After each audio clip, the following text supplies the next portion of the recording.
in the summer, we had this beautiful summer solstice solar eclipse, and with it, I think what many call the solar flash, but this in phenomenal impulsing of divine solar consciousness. And if you were to aggregate that in terms of archetypes, this would be the return of the Divine Father awakening within us, being experienced as an awakening in consciousness, as the divine flow of energy in our energy biology, and the phenomenal remembering. It's like being reinfused with that remembering of what it was, what it is to be, to live as, to move as, to act as, and to be human with this reconnection, divine remembering of this divine father quality, divine masculine quality. So our solar suns were impulsed and awoken in a phenomenally, I would say, physical way.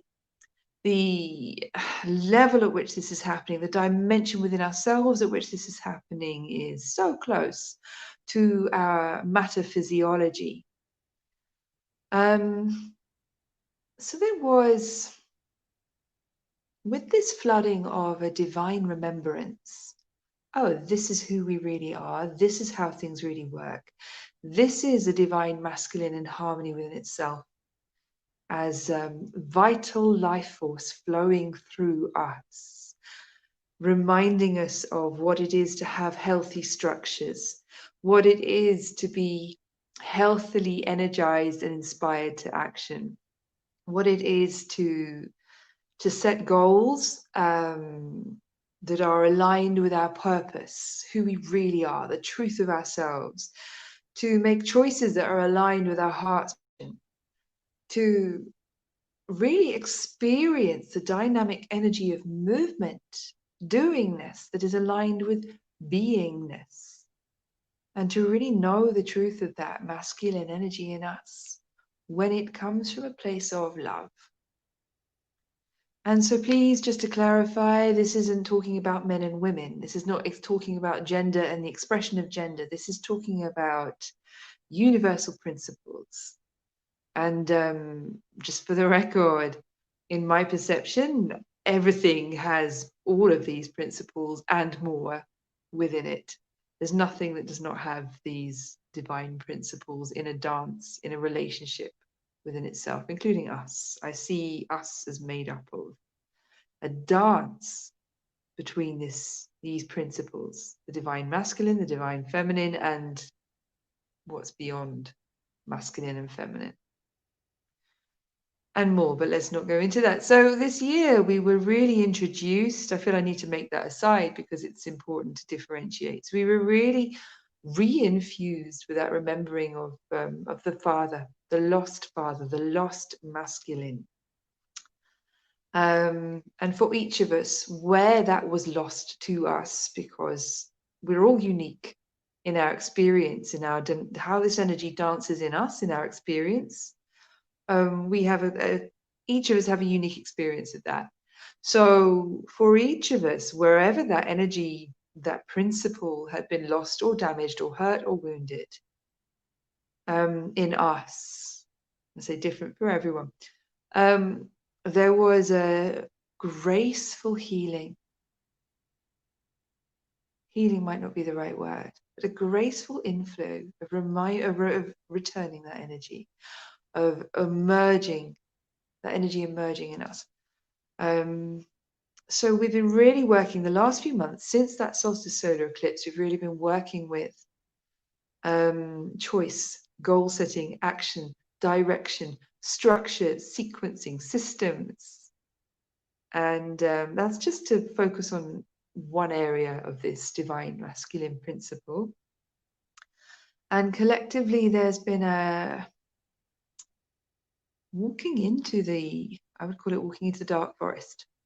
So with the inflow of a graceful principle, a graceful energy, an energy that's in truth, that's in harmony, so the awakening of our divine matrix and the divine masculine principle in our divine matrices, what then happens is our human blueprints that contain all the codings and the scripts, which contain the memory of everything we've ever experienced, of all the stories we've ever had with this energy, with this principle.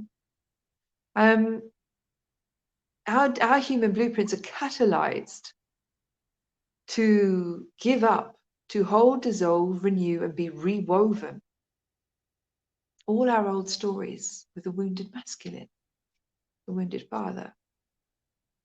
I'm being a bit blasé in saying all. It's not quite all, but if you forgive me that indiscretion, we're being catalyzed to heal many of our wounds with how that father masculine principle is manifested in civilization, in our co-created civilizations. There has been the need to face, feel, and re-respond to old wounds concerning the patriarchy, power, control, domination. The manifestation of the wounded masculine, in fact. Structures that don't support but restrict, control, power. Choices and actions that don't harmonize, but violate.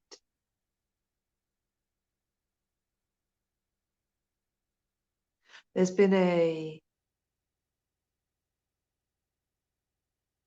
requirement for many of us to walk into the dark forest and face the pain of having lived with our manifest inversion of the Divine Father, the Divine Masculine, to face the patriarchy where it's become a source of pain, not truth.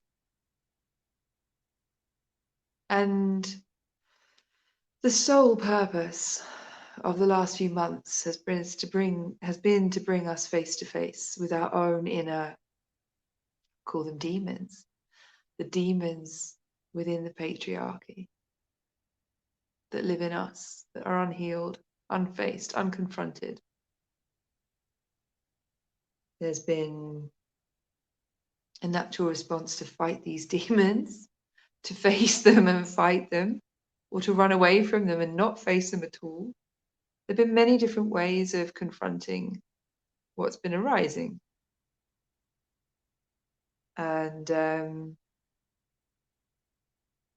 there's been also this divine intervention, making it easy for all of us to be held in as much grace as is possible,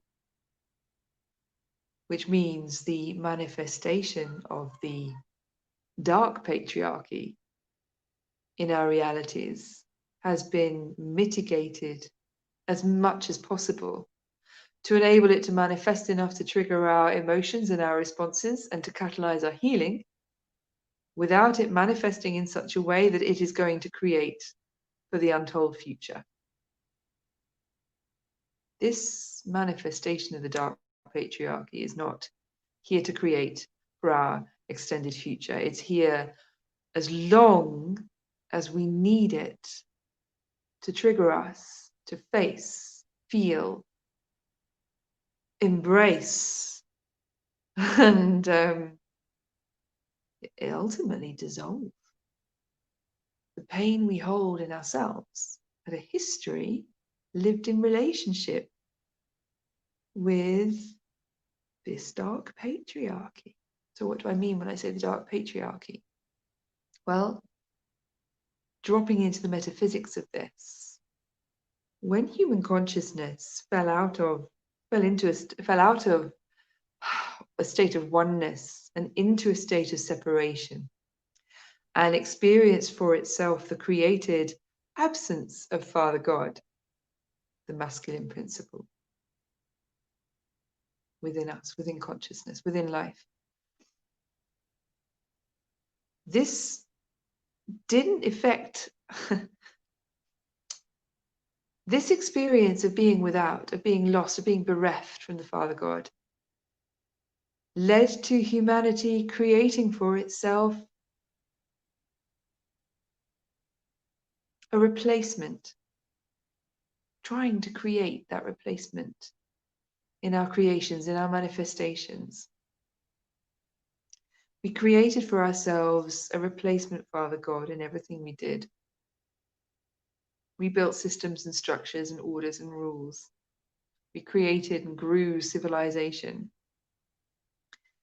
We made boxes that would keep the world in order. We made structures that would stop everything from falling through, that would keep us safe, that would create safe limits, safe boundaries, safe borders, that would keep love safe in the world, a world of potential chaos. We recreated this lost masculine principle, but from a place of being disconnected from it. And what we recreated could only ever be a poor surrogate. In fact, could eventually only be an inversion of that which we were trying to recreate.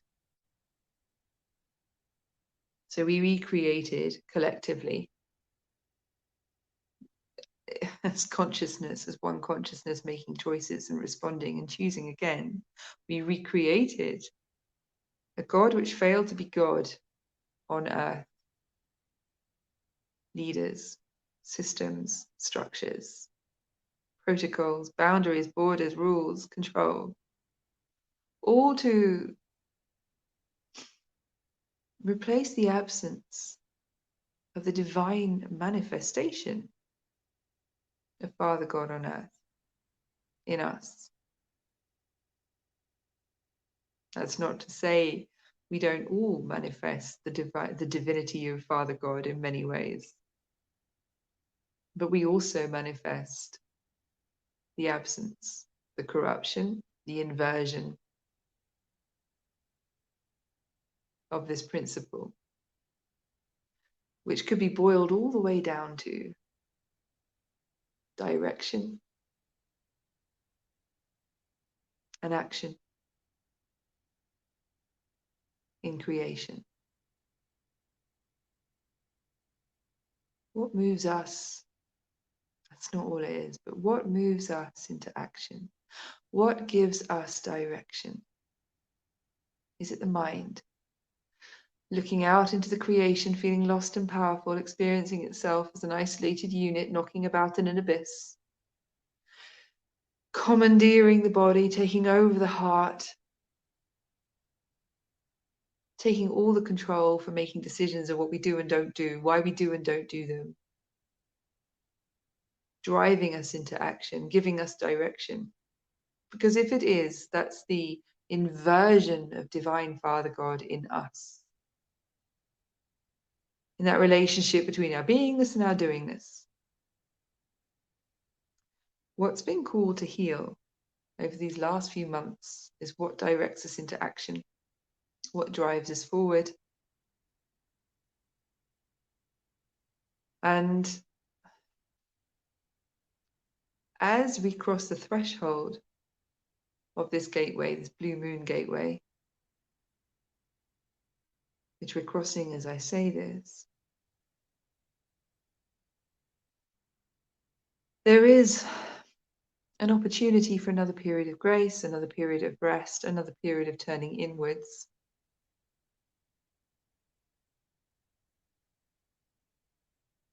As we enter that dark part of the year where animals hibernate and we curl up, we feel perhaps that call to silence, to stillness in this hemisphere. It's a dark part of the year.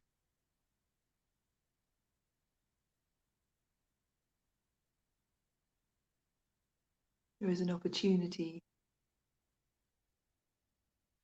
to drop again into beingness, to turn inward rather than outward,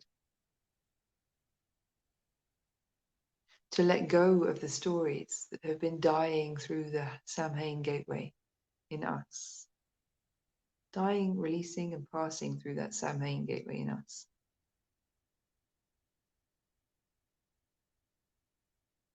To release ourselves from the outer, having received many gifts from what it's given us these last few months.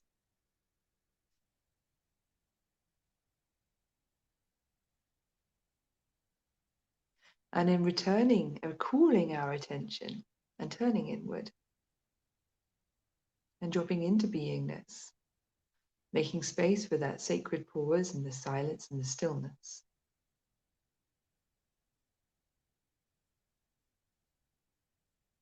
To contact again that source, that inner source, for what gives us direction, and that source for what inspires us into action. To turn away from what we don't want and what we're running from, what we're angry with, what we've said no to. Know that our no's have been spoken. To turn inwards, release ourselves from the energy of our no, and allow the yes to arise. A new yes. So in this sacred gateway, there is the opportunity to refresh, to turn from facing that way to facing forwards, from facing the past to facing the future, and to make that shift in ourselves. Thank you. With love.